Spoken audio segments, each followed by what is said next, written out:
जी अस्सलाम वालेकुम, hope so you will be all right. But आज हम लोगों का जो चैप्टर है हम लोगों ने वैरायटी ऑफ लाइफ को ही स्टार्ट किया हुआ था। बेसिकली आज हमारा उसका जो है वो लेक्चर नंबर 8 है। हमारे जो हैं वो 7 लेक्चर्स जो हैं वो कंप्लीट हो गए हैं और आज हमारी जो डिस्कशन होनी है वो बेसिकली लेक्चर नंबर 8 के ऊपर डिस्कशन होनी है। हमारा टॉपिक जो है वो टाइप्स ऑफ वायरसेस हैं। इससे पहले हम लोगों ने जो है वो डिस्कशन की है इंट्रोडक्शन ऑफ वायरसेस, डिस्कवरी के ऊपर हम लोगों ने की अपनी डिस्कशन, और उसके बाद हम लोगों ने इसकी कुछ करैक्टरिस्टिक्स के ऊपर बात की। आज जो हम लोग अपनी डिस्कशन करेंगे वो टाइप्स के ऊपर करेंगे और उसके बाद हम स्ट्रक्चर ऑफ वायरसेस को देख लेंगे। अब जो इसकी डिफरेंट टाइप्स हैं, जो वायरसेस की डिफरेंट टाइप्स हैं, वो बेसिकली नंबर 1 पे आपको नज़र आ रहा है कि वैक्सीना वायरस है। वायरसेस की डिफरेंट टाइप्स हैं, उसको वन बाय वन हम देख लेते हैं कि कौन कौन सी टाइप्स हैं। इसमें यहाँ से आपको एक शॉर्ट क्वेश्चन भी आ सकता है कि write down the 3 or 4 types of viruses. तो ये शॉर्ट क्वेश्चन के लिहाज से ये वाला पोर्शन जो है वो इम्पॉर्टेंट है और ये आपको पॉसिबिलिटी भी है कि ये क्वेश्चन यहाँ से आ सकता है। तो टाइप्स ऑफ वायरसेस में आपको नज़र आ रहा है जी, वैक्सीना वायरस जो है ये इसकी फर्स्ट टाइप है। सेकेंड टाइप पे जो है वो पैरामैग्जी वायरस जो है वो है। थर्ड पे जो है वो रैबिडो वायरस जो है वो इसकी थर्ड टाइप है। और उसके बाद ऑर्फ वायरस इसकी फोर्थ टाइप है। और पोलियो में वायरस जो है वो इसकी जो है वो फिफ्थ टाइप है। इसके अलावा सिक्स जो इसकी टाइप है वो है ट्यूबिलो वायरस जो है वो इसकी सिक्स टाइप है। और इसके अलावा कुछ जो टाइप्स हैं इसकी हम इन्फ्लुएंजा वायरस भी इसकी टाइप है और हर्प्स वायरस जो होते हैं ये डिफरेंट फॉर्म्स के अंदर डिफरेंट टाइप्स जो हैं। इसके अलावा भी बेशुमार टाइप्स हैं वायरसेस की, लेकिन यहाँ पे जो है वो तकरीबन 6 जो है मैंने यहाँ पे लिखी हैं। और 7 वाली जो टाइप है वो उसकी इन्फ्लुएंजा वायरस है, इन्फ्लुएंजा।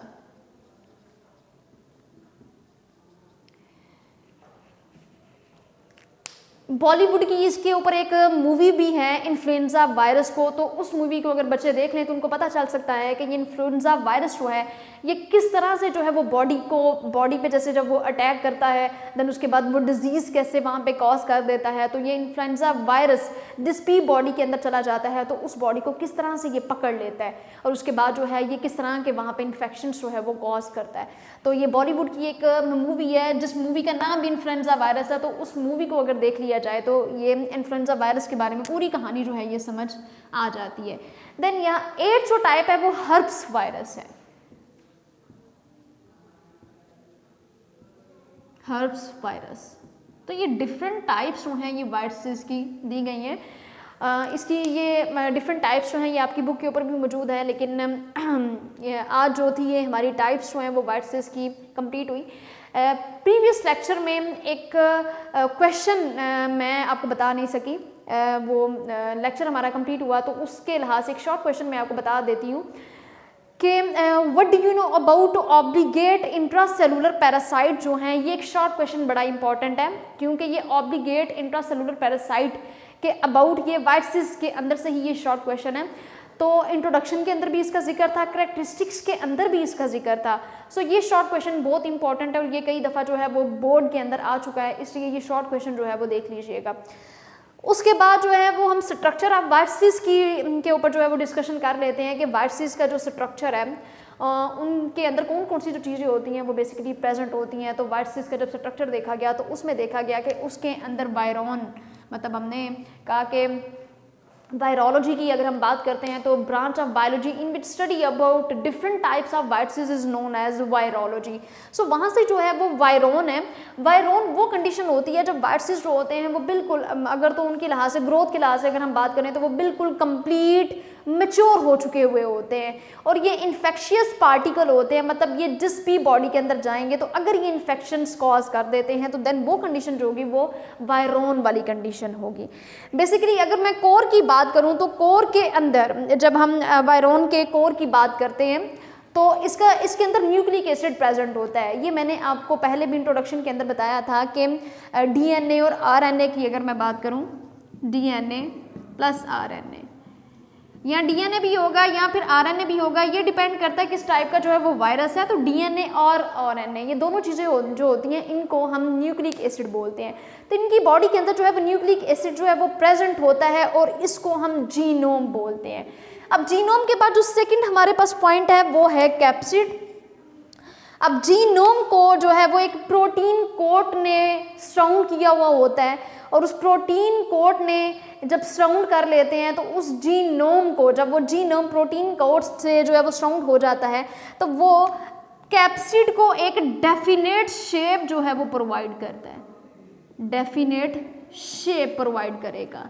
ये वो कंडीशन है कि जीनोम को जब कैप्सिड एक मेम्ब्रेन के साथ जो है वो बाउंड कर लेता है, उसके साथ जो है वो उसको कवर कर लेता है, सराउंड कर लेता है, प्रोटीन जो होती है जब वो जीनोम को कवर कर लेती है तो उस कंडीशन को हम कैप्सिड बोलते हैं। और जब ये कवर कर लेती है तो ये वाला जो प्रोसेस होता है, जब कैप्सिड की फॉर्म में जीनोम को प्रोटीन ने कवर किया, और जब जीनोम प्रोटीन को अपनी लेयर के साथ जो है वो कवर कर लेता है, प्रोटीन जो है वो जीनोम को जब कवर कर लेती है तो देन उस कंडीशन को हम कैप्सिड बोलते हैं। और कैप्सिड जो होता है वो एक डेफिनेट शेप जो है वो वाइट सीड्स को प्रोवाइड करता है। उसके बाद जो है वो हमारा टॉपिक है वो कैप्सोमेयर है। बेसिकली कैप्सोमेयर जो है ये यहाँ पे नंबर ऑफ कैप्सोमेयर्स की अगर हम बात करें, कैप्सोमेयर में जो कैप्सिड होता है वो नंबर ऑफ प्रोटीन यूनिट से मिलकर बनता है। यहाँ पे भी देखें, प्रोटीन ने अपना जो है वो रोल प्ले किया था, जीनोम को कवर कर लिया था एक प्रोटीन ने, और जब जीनोम को प्रोटीन ने कवर किया था तो उसके बाद वो कंडीशन आपके पास कैप्सिड थी, और कैप्सिड ने फिर क्या किया, एक डेफिनेट शेप प्रोवाइड की। इसी तरह से कैप्सिड के बाद हमने जो स्ट्रक्चर वाइट सीड्स के स्ट्रक्चर के अंदर हमने कैप्सोमेयर भी देखा था। और जब कैप्सोमेयर देखा तो इसमें जब नंबर ऑफ प्रोटीन अगर हम बात करते हैं, कैप्सोमेयर जो होता है वो कंपोज्ड होता है नंबर ऑफ प्रोटीन्स के ऊपर।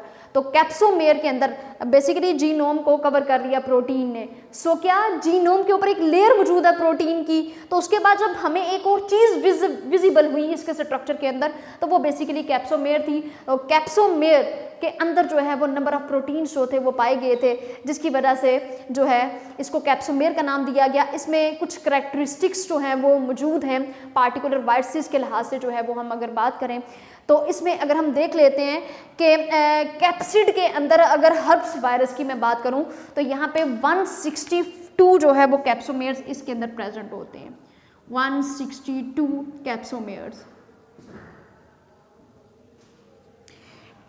ये दोनों वाइट सीड्स हैं, एक वायरस है हर्ब्स वायरस और दूसरा जो है वो एडिनो वायरस है। तो हर्ब्स वायरस के कैप्सिड के अंदर 162 जो थे वो कैप्सोमेयर्स मिले थे, और जो एडिनो वायरस है उसके अंदर 252 जो है वो कैप्सोमेयर्स हमें मिले, कैप्सोमेयर। तो इन दोनों के अंदर जो है वो कैप्सोमेयर की जो तादाद है वो 162 है हर्ब्स वायरस के अंदर, और एडिनो वायरस के अंदर जो है वो 252 है। तो ये शॉर्ट क्वेश्चन के लिहाज से या ये एमसीक्यूज के लिहाज से ये चीज़ यहाँ पे बहुत इंपॉर्टेंट है, तो उसको देख लीजिएगा। उसके बाद हमारे पास जो है वो न्यूक्लियो कैप्सिड और इन्वेल्प है। तो यहाँ पे एक बड़ी मज़े की बात है कि न्यूक्लियो कैप्सिड और इन्वेल्प जो है वो वाइट सीड्स जिस होस्ट के अंदर रहते हैं, अगर वो होस्ट की लेयर ही इनके कैप्सिड के ऊपर अगर जब वो एक इन्वेल्प जो होती है ये जिस भी होस्ट के अंदर, फॉर एग्जांपल किसी ह्यूमन बॉडी के अंदर जो है ये चले गए हैं, तो वो ह्यूमन बॉडी जो है इसके लिए क्या है, एक होस्ट है। ये जिस भी सेल के अंदर रहते हैं वो सेल इनके लिए क्या है, एक होस्ट है। अब वो होस्ट ही अगर इनको एक लेयर अगर प्रोवाइड कर देता है तो देन वो कंडीशन जो होती है वो न्यूक्लियो कैप्सिड वाली कंडीशन होती है या इन्वेल्प वाली कंडीशन होती है। बट अगर जो है वो होस्ट इनको इन्वेल्प प्रोवाइड नहीं करता या न्यूक्लियो कैप्सिड इनको प्रोवाइड नहीं करता और वो बिल्कुल नॉन इन्वेल्प फॉर्म में रहते हैं, तो इन वाइट सीड्स को हम बेसिकली नेकेड वायरॉन्स बोलते हैं। इस वाली कंडीशन को जो कि नॉन इन्वेल्प वाइट सीड्स वाली कंडीशन है उसको हम नॉन बेसिकली नेकेड वायरॉन्स बोलते हैं।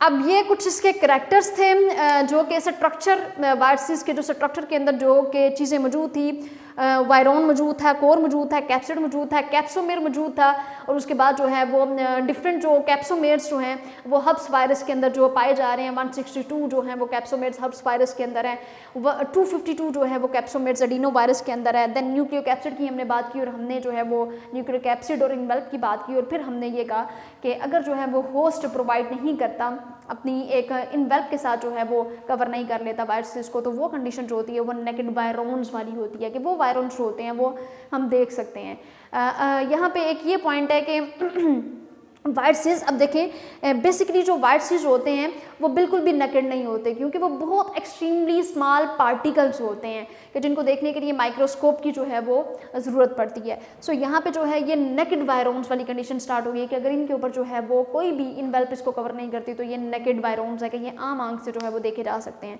देन उसके बाद जो है इसकी शेप की अगर बात कर लें तो प्लांट और एनिमल, अगर ये प्लांट की बॉडी के अंदर जो है अगर ये इफ़ेक्ट करते हैं, उसकी बॉडी को इफ़ेक्ट करते हैं, या अगर ये प्लांट की बॉडी के अंदर, इन दोनों के अंदर अगर चले जाते हैं प्लांट और एनिमल्स के अंदर, तो देन जो इसकी शेप वहाँ पे जो देखी गई थी वो बेसिकली पॉलीहेड्रॉन शेप इसकी देखी गई थी, जिसका मतलब होता है कि डिफरेंट टाइप्स और डिफरेंट जो हैं वो इसकी जो है वो शेप्स के अंदर ये पाया गया था। इसकी डिफरेंट साइड्स थी, अगर हम ये कहते हैं कि इसकी काफ़ी ज़्यादा इतराफ़ जो थी वो देखी गई थी एनिमल और प्लांट्स के अंदर।